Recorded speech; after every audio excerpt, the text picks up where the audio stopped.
तो finally chapter 66 में मोरो का खात्मा हो गया और मोरो को हराने में जिसने ऐन मौके पर मदद की वो है नन्हा बालक ऊब। हमारे ग्रैंड सुप्रीम काय जो कि माजिन बू के अंदर बसे हुए हैं वो पहुंच जाते हैं ऊब के पास उससे मदद मांगने, क्योंकि ग्रैंड सुप्रीम काय की डिवाइन गॉड पावर अब ऊब के अंदर थी और हमारे गोकू को गॉड एनर्जी की बहुत जरूरत थी। चैप्टर 66 वाकई में काफी ज्यादा अच्छा चैप्टर था। जिन्होंने अभी तक चैप्टर 66 वाला वीडियो नहीं देखा है ऊपर फ्लैशवे कार्ड से जाके देखें और आप डिस्क्रिप्शन में दिए गए लिंक से पूरा चैप्टर भी पढ़ सकते हैं। तो इविल माजिन बू एज नोन एज किड बू 6-7 साल पहले गोकू के हाथों मारा गया था और मरते मरते ग्रैंड सुप्रीम काय की जो गॉड पावर थी वो भी उसी के साथ खत्म हो गई थी। लेकिन माजिन बू ने, उस बुरे वाले इविल माजिन बू ने फिर से जन्म लिया ऊब बनके और आज ऊब के अंदर ग्रैंड सुप्रीम काय की वही डिवाइन गॉड पावर मौजूद है। अब एक मेन सवाल आप सबके मन में भी आया होगा कि आखिर इतना छोटा सा बच्चा ऊब है जो उसने जो गॉड पावर वेजिटा को दी थी वो इतनी ज्यादा कैसी थी, वो इतनी ताकतवर कैसे थी कि उसने गोकू को मास्टर्ड अल्ट्रा इंस्टिंक्ट में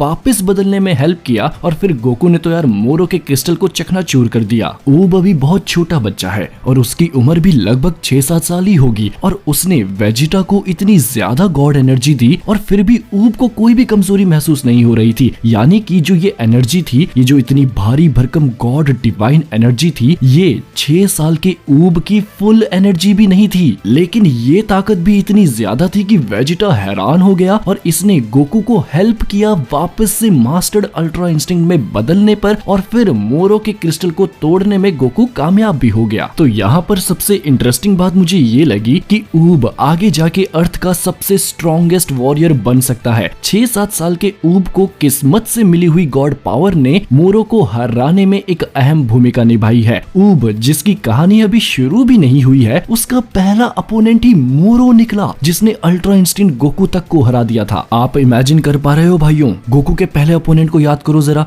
गोहान का जो पहला अपोनेंट रहा होगा वो किस लेवल पर था। वेजिटा जो था वो तो यार वो साइबर मैन के साथ प्रैक्टिस कर करके इतना ताकतवर बना था और आगे जाके उसने और भी बड़े बड़े दुश्मनों को हराया। लेकिन इन सब के पहले पहले अपोनेंट्स देखो, ये लोग कितने लो लेवल से शुरू होके ये आज यहाँ पर पहुंचे हैं जितने भी हमारे हीरोज हैं। लेकिन वहीं पर ऊब को देखो यार, वो एक ह्यूमन है, एक गॉड गिफ्टेड ह्यूमन जिसके अंदर ऑलरेडी एक बहुत लेजेंडरी सुप्रीम काय की डिवाइन गॉड पावर है। तो भाइयों, ऊब की कहानी जस्ट अभी चैप्टर 66 में शुरू हुई है और इसकी कहानी के पहले अध्याय में ही इसने मोरो जैसे विलन को हराने में अपनी ताकत का इस्तेमाल किया। जरा सोच के देखो भाइयों, ऊब की उम्र जो है अभी 6-7 साल ही है और उससे कम भी हो सकती है, लेकिन 6-7 साल से ज्यादा नहीं हो सकती। जब ड्रैगन बॉल सुपर शुरू हुआ था तो हमें बताया गया था कि ये कहानी माजिन बू के मरने के 5 साल बाद की है और अभी जब से पूरा का पूरा बैटल ऑफ गॉड से लेके अभी हम टूर्नामेंट ऑफ पावर के बाद जो देख रहे हैं 4 महीने और बीत गए हैं, ये भी कम से कम 1-1.5 या लगभग 2 साल तो बीत ही चुके हैं। तब को भी जब से बीरस पहली बार अर्थ पर आए थे तब से 1 साल से ज्यादा बीत चुका है ऑलरेडी। तो ओवरऑल मैक्सिमम टू मैक्सिमम अभी माजिन बू को मरे हुए ना ज्यादा से ज्यादा 7 और 8 साल ही हुए होंगे। तो इसका मतलब ऊब की उम्र इन 7-8 साल से तो कम ही होगी। लेकिन सामने पूरी जिंदगी पड़ी है और गोकू जैसा एक टीचर भी है। अगर ऊब इन सब ताकतों पर कंट्रोल कर लेता है as a human, then he can become the strongest. तो ये सोचना भी अभी गलत है कि जो ऊब है छोटा सा 6-7 साल का बच्चा, उसने मोरो को हराया है। एक्चुअल में जिसने मोरो को हराया है ना वो उसकी गॉड पावर थी। गॉड पावर ने मदद किया गोकू को और वो गॉड पावर इतनी ताकतवर इसलिए है क्योंकि वो गॉड पावर ग्रैंड सुप्रीम काय की है जिसने 10 मिलियन साल पहले ऑलरेडी मोरो को इतनी खतरनाक टक्कर दी थी। मे बी अभी ऊब यामचा से भी कमजोर हो लेकिन उसके पास गॉड पावर है। गॉड पावर यानी कि गॉड की से कोई ताकतवर नहीं बनता है, उसका इस्तेमाल किस तरीके से कर रहे हैं वो बताता है कि हम कितने ताकतवर हैं। किसी भी कार की, किसी भी ऑटोमोबाइल व्हीकल की जो ताकत होती है वो उसके इंजन से पता चलती है। अगर इंजन ज्यादा हॉर्स पावर देता है, इंजन ज्यादा एनर्जी रिलीज करता है तो भाई वो उतना ज्यादा ताकतवर होगा। तो उसी तरह ड्रैगन बॉल की दुनिया में एक बंदा कितना ताकतवर है ये उसके इंजन से पता चलता है। लेकिन ये भी चीज डिपेंड करती है कि वो कौन सा तेल, कौन सा फ्यूल यूज कर रहा है। जो गॉड एनर्जी है, जो गॉड की है, वो एक अल्टीमेट सोर्स है। अल्टीमेट सोर्स है हमको बूस्ट करने का, हमारे इंजन को और मैक्सिमम पोटेंशियल तक यूज करने का। अब देखो, गोहान बहुत स्ट्रॉन्ग है लेकिन उसके पास गॉड एनर्जी नहीं है, यानी कि गोहान का इंजन जो है वो बहुत ताकतवर है लेकिन जो वो फ्यूल यूज कर रहा है ना वो अभी भी कम वाला ही यूज कर रहा है। सपोज पेट्रोल या डीजल यूज कर रहा है। वहीं पे गोकू ताकतवर भी है, उसका इंजन बहुत ताकतवर है लेकिन गोकू जो है वो गॉड एनर्जी के रूप में एक फ्यूल भी उस लेवल का यूज कर रहा है। सपोज कर लीजिए न्यूक्लियर रिएक्टर। अब आप एक मारुति सुजुकी में न्यूक्लियर रिएक्टर तो डाल नहीं सकते, आप एक बड़े बड़े रॉकेट इंजन में मिट्टी का तेल तो डाल नहीं सकते। आई होप आप समझ रहे हो इस बात को। अभी जो ऊब है वो एक छोटा बच्चा है, उसमें अभी इतनी ताकत नहीं है, लेकिन उसके पास ऑलरेडी गॉड एनर्जी है। लेकिन विद गोकूज हेल्प, एक गोकू अगर उसको ट्रेन करेगा, उसे सिखाएगा अपनी पावर कैसे इस्तेमाल करनी है, कि भाई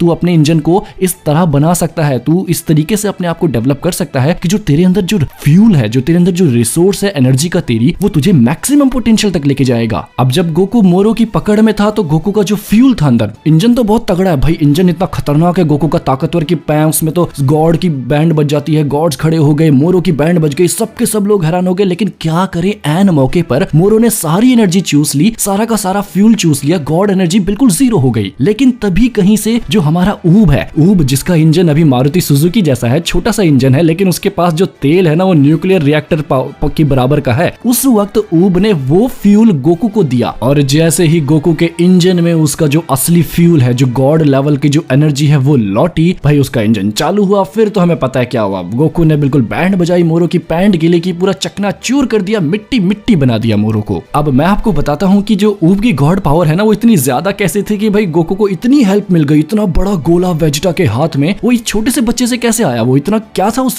गॉड पावर में। तो याद करो 10 मिलियन साल पहले हमारे ग्रैंड सुप्रीम काय मोरो के साथ लड़ते हैं। ग्रैंड सुप्रीम काय कोई नॉर्मल काय नहीं है, इनके नाम के आगे ग्रैंड का कुछ तो मतलब होगा। ये 10 मिलियन साल पहले मोरो से भिड़ रहे थे, और जो 10 मिलियन साल पुराना मोरो था ना भाइयों, वो तो तब बूढ़ा भी नहीं था, उसकी ताकत तब की एटलीस्ट सुपर सैयन ब्लू जितनी तो होगी ना, या फिर उस वक्त का मोरो उससे भी ज्यादा पावरफुल हो सकता है। ग्रैंड सुप्रीम काय जो है, डाइकायो जो है, वो कोई नॉर्मल सुप्रीम काय जैसे नहीं है, उनकी ताकत उस वक्त ही इतनी ज्यादा थी। लेकिन वो तो बाद में जब उन्होंने उसको काई मोटारो सील से सील किया ना जब मोरो को, तो उनकी ताकत ही बहुत लॉस हो गई, जिसकी वजह से बाद में किड बू ने उनको इतने इजीली अब्सॉर्ब कर लिया और हरा दिया। वरना अगर मोरो से पंगा नहीं होता ना 10 मिलियन साल पहले, तो जब बू आया था ना, जब माजिन बू आया था, वहां पे हमला किया था उसने सुप्रीम कायस की दुनिया में, तब इजीली ग्रैंड सुप्रीम काय उसकी बैंड बजा देते। ग्रैंड सुप्रीम काय खुद ही बहुत ज्यादा ताकतवर थे और उनकी गॉड पावर भी एक अलग ही लेवल पर थी। लेकिन ये गॉड पावर चली गई थी किड बू के पास। अब सोचो जरा कि अगर किड बू के अंदर ग्रैंड सुप्रीम काय की सारी गॉड पावर थी, और अगर किड बू इस गॉड पावर का इस्तेमाल कर लेता तो क्या होता।